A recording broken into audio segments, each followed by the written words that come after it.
नमस्कार, मैं विभा उपाध्याय आप सभी दर्शकों का अन्नदाता कार्यक्रम में स्वागत करती हूं। किसान बेहद परिश्रमी होते हैं।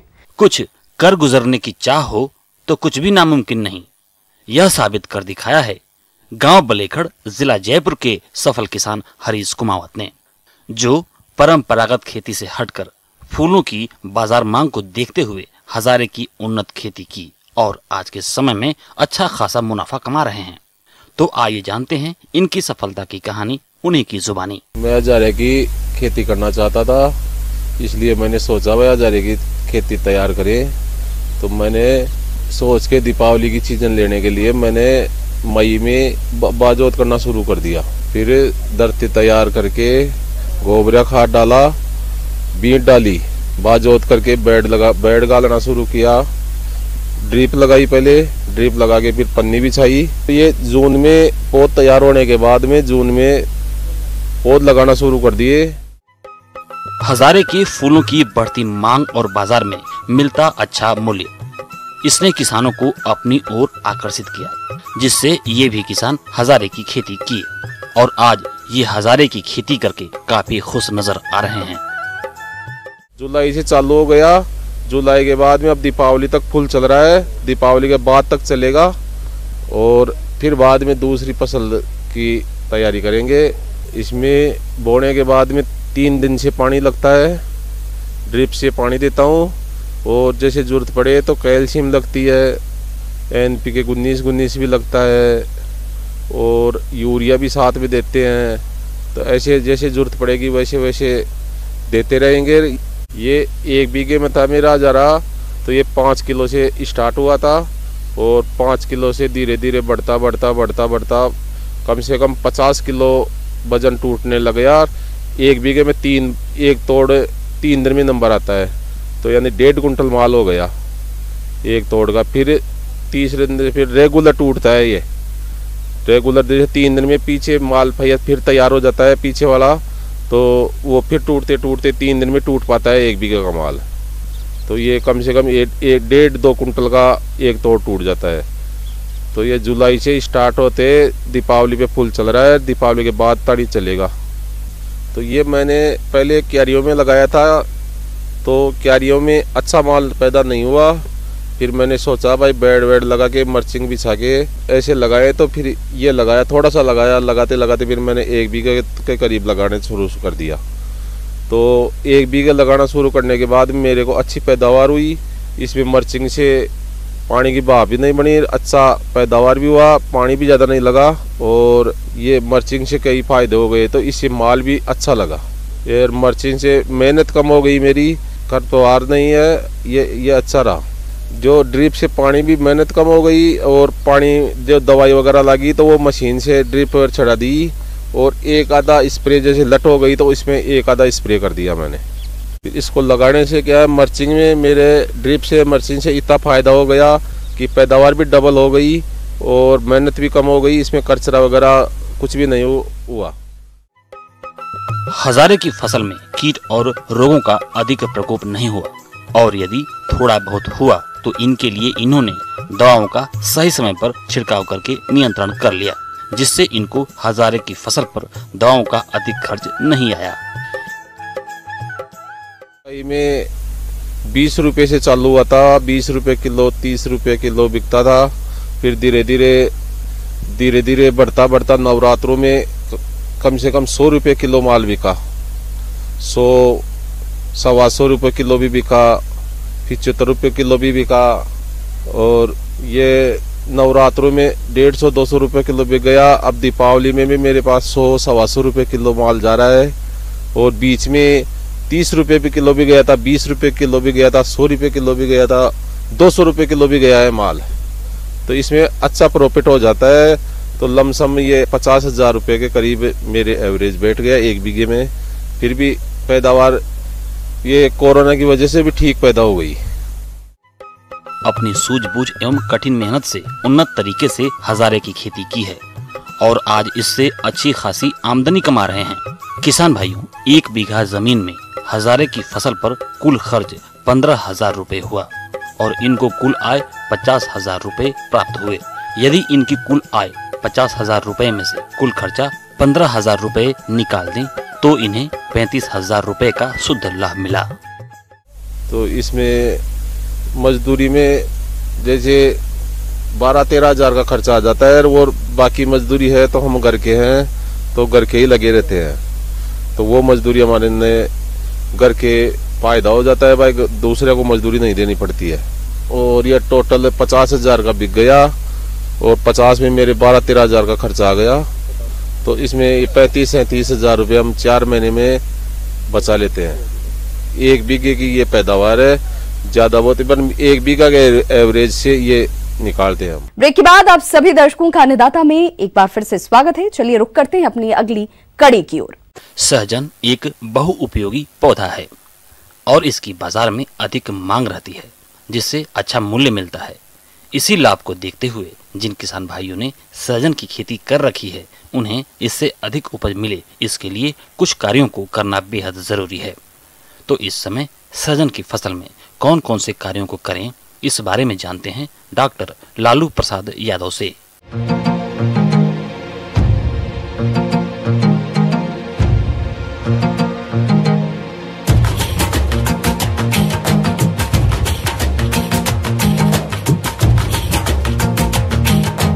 इसमें खास बात ये होती है कि इसको खेत में लगाने के बाद में मुख्य रूप से फल वाले पौधों में 3 से 4 साल बाद में फल लगता है। सहजन बहुवार्षिक कमजोर तना और छोटी छोटी पत्तियों वाला लगभग 10 मीटर से भी ऊंचा पौधा होता है, जो न सिर्फ उत्पादन ज्यादा देता है बल्कि यह प्रोटीन, लवण, लोहा, विटामिन बी और विटामिन सी से भरपूर है। इसके बाद में लगाने के बाद में हम इसमें शुरुआत में 15 दिन में 2 सिंचाई करते हैं। उसके बाद में इसमें बहुत कम पानी की आवश्यकता होती है। अच्छे उत्पादन के लिए सिंचाई करना लाभदायक है। गड्ढों में बीज से अगर प्रवर्धन किया गया है तो बीज के अंकुरण और अच्छी तरह से स्थापन तक नमी का बना रहना आवश्यक है। फूल लगने के समय खेत ज्यादा सूखा या ज्यादा गीला रहने पर फूल के झड़ने की समस्या होती है। इसके बाद में जब पौधा लगभग 70 सेंटीमीटर से 1 मीटर की हाइट का हो जाए तो हम उसको पिंच कर देते हैं, काट देते हैं, जिससे उसमें ब्रांच ज़्यादा से ज़्यादा निकले और उसका फैलाव ज़्यादा हो। क्योंकि इसकी टहनी बहुत नाजुक होती है, तो काटाई छटाई नहीं करेंगे तो इसकी ऊपर में बढ़वार ज़्यादा हो जाती है और बाद में टूटने की संभावनाएँ ज़्यादा रहती है। तो पिंच करने या काटने 70 सेंटीमीटर की हाइट पे काटने से अधिक शाखाएँ निकलेगी और अधिक फूल और फलियाँ लगेगी। सर्दियों में इसकी हम कटाई छटाई करते हैं। दिसंबर के महीने में हम इसको लगभग 1 से 1.5 मीटर की हाइट पे इसको काट देते हैं, जिसको हम प्रूनिंग बोलते हैं। और काटने के बाद में फरवरी मार्च के महीने में ये वापस फुटान में आ जाती है और फिर इसमें फ्लावरिंग जून जुलाई में शुरू हो जाती है। जब पौध लगभग 75 सेंटीमीटर का हो जाए तो पौध के ऊपरी भाग की खोटनी कर दें। इससे बगल से शाखाओं को निकलने में आसानी होगी। रोपनी के 3 महीने के बाद 100 ग्राम यूरिया, साथ ही 100 ग्राम सुपर फास्फेट, 50 ग्राम पोटाश प्रति गड्ढा की दर से डालें तथा इसके 3 महीने बाद 100 ग्राम यूरिया प्रति गड्ढा का पुनः व्यवहार करें। इसमें जो मुख्य बीमारी है वो बहुत कम लगती है। इसमें जो लीफ ईटिंग कैटरपिलर, जो पत्तियों को खाने वाला कीड़ा है, उससे बचने के लिए हमें बारिश की ऋतु शुरू होने के बाद में जैसे ही बादल साफ हो, मौसम साफ हो, उस समय हमें इमिडाक्लोपीड का 1 से 1.5 ml प्रति लीटर पानी में डाल के 1 से 2 छिड़काव करने पर उससे आसानी से बचा जा सकता है। इसके अलावा किसान भाई इसमें नीम से तैयार नीम ऑयल का भी प्रयोग इसमें छिड़काव में ले सकते हैं, अगर आप ऑर्गेनिक खेती करना चाहते हैं तो इसमें कोई मुख्य बीमारी और वो ज़्यादा नहीं होता है। इसलिए किसान भाई इसको कम कीमत में अच्छा मुनाफा कमाने के लिए बहुत अच्छी फसल है।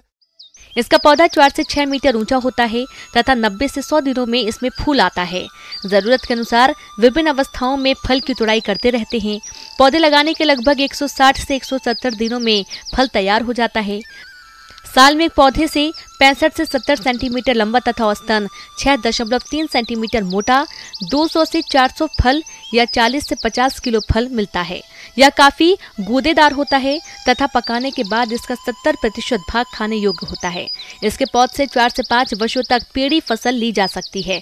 प्रत्येक वर्ष फसल लेने के बाद पौधे को जमीन से 1 मीटर छोड़कर काटना आवश्यक होता है।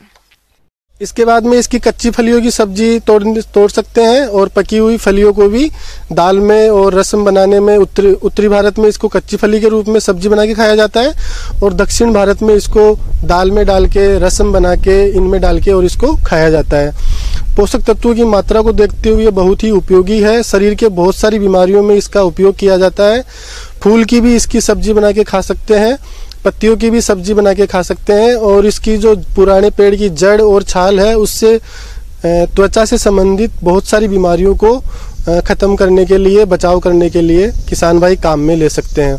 इसके साथ ही तीसरे साल से इसमें जो उत्पादन है वो हमें लगभग 15 से 20 किलो कच्ची फलियां, जो टेंडर फलियां हैं, वो मिल जाती है और जब बाद में बीज बनने की अवस्था में हमें 3 साल बाद में लगभग 30 से 35 किलो और बीज हमें 500 ग्राम से 600 ग्राम प्रति प्लांट मिल जाता है।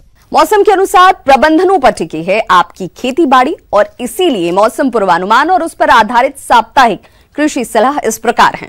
मौसम पूर्वानुमान रिपोर्ट के आधार पर आने वाले दिनों में वर्षा नहीं होने की संभावना है। ऐसे में इस क्षेत्र के किसान जौ की बुआई के लिए उन्नत बीजों की व्यवस्था करें और खेत तैयार करें। जौ की उन्नत किस्मों में RD 2794, RD 2052, RD 2035, RD 57, RD 31, RD 103, RD 2552, RD 2715 व पिलाड़ा 2 का चयन करें। सरसों की उन्नत किस्मों में पूसा सरसों 25, पूसा सरसों 26, NR CHB 101, CH 52, T 59, RH 30, bio 902, GM 2 और RH 819 इन किस्मों की बुआई करें। बुआई के लिए 4 से 5 किलोग्राम बीज प्रति हेक्टेयर के लिए पर्याप्त है। बुआई के समय 30 किलोग्राम नाइट्रोजन व 30 किलोग्राम फास्फोरस प्रति हेक्टेयर की दर से दें। मोयला की रोकथाम के लिए बीजों को इमिडाक्लोप्रिड 600 FS की 9 मिलीलीटर मात्रा से प्रति किलोग्राम बीज को उपचारित अवश्य करें। फसल को सफेद रोली रोग के प्रकोप से बचाने के लिए बीज को मेटालेक्सिल 35 SD की 6 ग्राम मात्रा से प्रति किलोग्राम बीज को उपचारित अवश्य करें। चने की बुआई का उचित समय है। चने की उन्नत किस्मों में C 235, RSG 44, RSG 888, RSG 896, GNG 1488, RSG 974 और GNG 663 का चयन करें। लहसुन की यमुना सफेद, लावा, मलेवा व स्थानीय किस्मों की बुआई करें। बुआई के लिए 5 कुंतल कलियां प्रति हेक्टेयर के लिए पर्याप्त हैं। बुआई के समय कतार से कतार की दूरी 15 सेंटीमीटर और पौधे से पौधे की दूरी 7 से 8 सेंटीमीटर रखें। मेथी की फसल के लिए RMT 1 और RMT 305 उन्नत किस्मों की बुआई करें। बुआई के लिए 20 से 25 किलोग्राम बीज प्रति हेक्टेयर के लिए आवश्यकता होती है। इस समय मौसम परिवर्तनशील रहने के कारण पशुओं को रात के समय छप्पर में ही बांधें।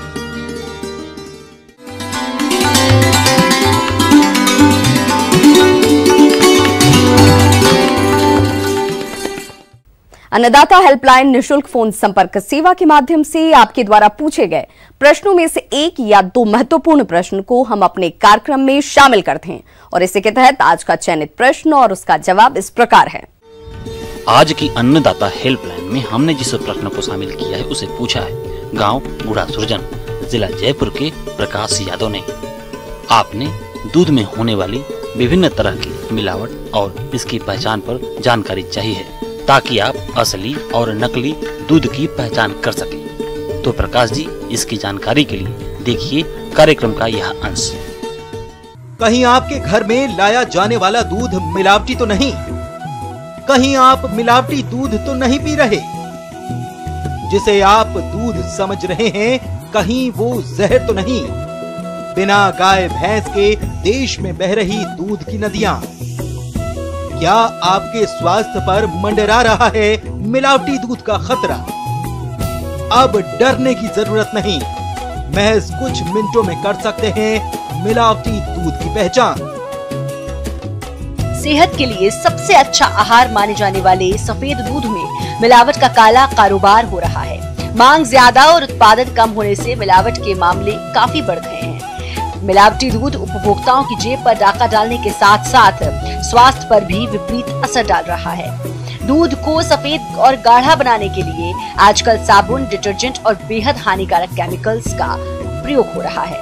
सबसे बड़ी बात यह है कि इस मिलावटी दूध और असली दूध में फर्क समझ पाना आपके लिए बेहद मुश्किल है और इस तरह से बनाया जाने वाला नकली दूध आपकी सेहत को बुरी तरह से प्रभावित कर सकता है।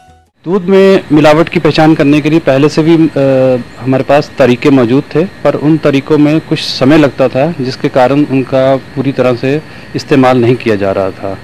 तो इसी को ध्यान रखते हुए NDRI ने बीते दिनों में एक शोध के अनुसार, जो कि एक ministry of food processing and industry का एक फंडेड प्रोजेक्ट था, उसमें हमने पेपर स्ट्रिप पे आधारित टेस्ट विकसित किए हैं। ये टेस्ट लगभग 2 से 7 मिनट तक की में करने का टाइम लगता है और उसी टाइम पे हमें पता चल जाता है कि दूध मिलावटी है या नहीं है। ये टेस्ट लगभग 6 से 7 तरह की मिलावट के दूध में मिलावट की पहचान कर सकता है। दूध में जो मिलावट है, जैसे हम जानते हैं कि यूरिया लोग दूध में डालते हैं उसका SNF बढ़ाने के लिए, इसी तरह न्यूट्रलाइज़र डाला जाता है ताकि दूध के खट्टेपन को मिटाया जा सके। इसी तरह हाइड्रोजन पेरोक्साइड डाला जाता है ताकि दूध खराब ना हो और उसमें रेफ्रिजरेशन की ज़रूरत ना पड़े। दूध में माल्टोडेक्स्ट्रिन मिलाया जाता है, दूध में सुक्रोज मिलाया जाता है, दूध में ग्लूकोज मिलाया जाता है, दूध में सॉल्ट मिलाया जाता है। ये सब डालने का उद्देश्य यही है कि दूध को रख रखाव लंबे समय तक किया जा सके बिना रेफ्रिजरेशन के, और दूध में पानी डाला जा सके और SNF की मात्रा को मेंटेन किया जा सके। तो हमने इन सब जो तत्व मैंने नाम लिए हैं, इन सब की पहचान करने के लिए पेपर स्ट्रिप आधारित टेस्ट डेवलप किए हैं। ये टेस्ट करने में बहुत आसान है। आपने दूध में स्ट्रिप को डुबोना है और उसको निकालना है। उसी टाइम पे पता चल जाता है कि दूध में मिलावट है या नहीं है, पर कुछ में 2 से 4 मिनट या 7 मिनट तक का समय लगता है। इसके अलावा हमने एक और टेस्ट डेवलप किया है जो कि पेपर स्ट्रिप आधारित नहीं है, जो कि एक लिक्विड बेस्ड टेस्ट है, और इस टेस्ट में डिटर्जेंट की पहचान की जाती है। ये टेस्ट करने में सिर्फ 2 मिनट लगते हैं और टेस्ट की कॉस्ट भी ज़्यादा नहीं है, ₹1.40 पर टेस्ट की कॉस्ट है। अगर आप सिंथेटिक दूध की बात करें तो ये टेस्ट 2 से 3 लीटर सिंथेटिक दूध को 100 लीटर दूध में पहचान कर सकता है। ये टेस्ट की टेक्नोलॉजी और जो दूसरे पेपर से आधारित टेस्ट हैं, इन सब टेस्ट की टेक्नोलॉजी हमने अलग अलग इंडस्ट्री को दी हैं। लगभग अब तक 25 से 30 इंडस्ट्रीज इन टेस्ट को यूज कर रही हैं। राष्ट्रीय डेयरी अनुसंधान संस्थान करनाल ने एक ऐसी किट इजाद की है जिससे अब आप अपने घर पर ही मिलावटी दूध की पहचान बड़ी आसानी से कर सकते हैं। आइए अब एक नजर डालते हैं राज्य के कुछ चुनी हुई मंडियों के प्रमुख फसलों के बाजार भाव पर।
किसान भाइयों, अन्नदाता आपकी सेवा के लिए संकल्परत है। कृषि संबंधित समस्या और सुझावों के लिए आप हमें इस पते पर संपर्क कर सकते हैं। प्रोड्यूसर अन्नदाता, news 18 Rajasthan, Ramoji film city, Hyderabad 501512। साथ ही आप हमें ईमेल भी कर सकते हैं। हमारा ईमेल आईडी है p18annadatarajasthan@news18.com। इसके अतिरिक्त आप हमें निःशुल्क हेल्पलाइन नंबर 180041912555 पर सोमवार से शनिवार सुबह 10 से शाम 4 बजे के बीच संपर्क भी कर सकते हैं।